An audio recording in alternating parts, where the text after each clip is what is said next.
Hello mga ka-teammates, isa na namang malusog na araw sa inyong lahat. Ngayon kasi meron ako naka-schedule na pasyente na mag-undergo ng minor procedure lang naman. So expectedly, ang anesthesia niya is minor lang. Minor anesthesia, meaning to say, gising siya, ang mamamanhid yung area lang kung saan tayo gagawa ng sugat.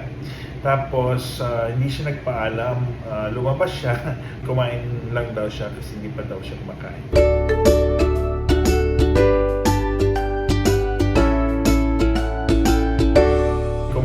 Lang daw siya kasi hindi pa daw siya kumakain. It's okay, minor procedure lang. Kaya lang, alam niyo ba ang dahilan kung bakit namin kayo hindi pinapakain sa bawat procedure, minor man yan, medium or major operation? It's because sometimes during the period of surgery, things could happen, no? So, nandiyan yung mga allergic reaction or bigla na lang nahirapang huminga for some reason or another na hindi natin na-expect.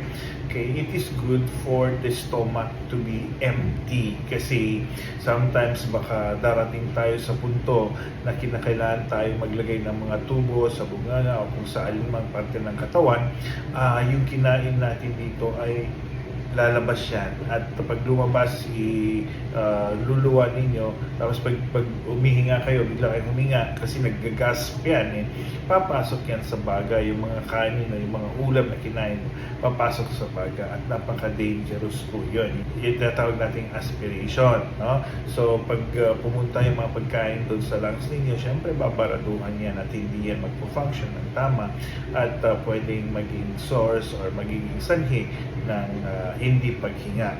Okay, kaya yan ang rason kung bakit hindi namin kayo pinapakain bago maoperahan. Anyway, pagkatapos ng operasyon at stable ka naman, gising na gising, kaya mong gumalaw, kaya mong lumunok, meron ka ng pagkontrol sa paglunok, pinapakain din naman kayo kagad. Okay? Yung pagkain, hindi dahil kontra yan sa kung ano man, no? O baka may sasabog, o baka hindi duman sa bitukan ninyo, hindi.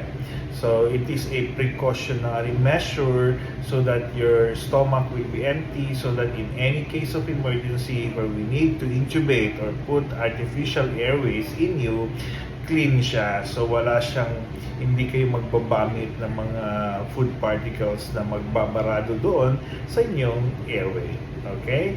So, isa yan sa mga rason kung bakit kayo hindi pinapakain tuwing kayo ay naka-schedule na o-operahan. And usually, pag mga minor surgeries lang, at least mga 2 hours before the surgeries, pag mga medium and major surgery that needs knockdown anesthesia or IV anesthesia or general anesthesia, at least 6 to 8 hours dapat na walang laman yung sikmura mo para dry na dry yan kasi maglalagay sila ng tube para sa airway mo para ma-maintain yung paghinga at hindi ka mahirapan at magiging malinis yung area.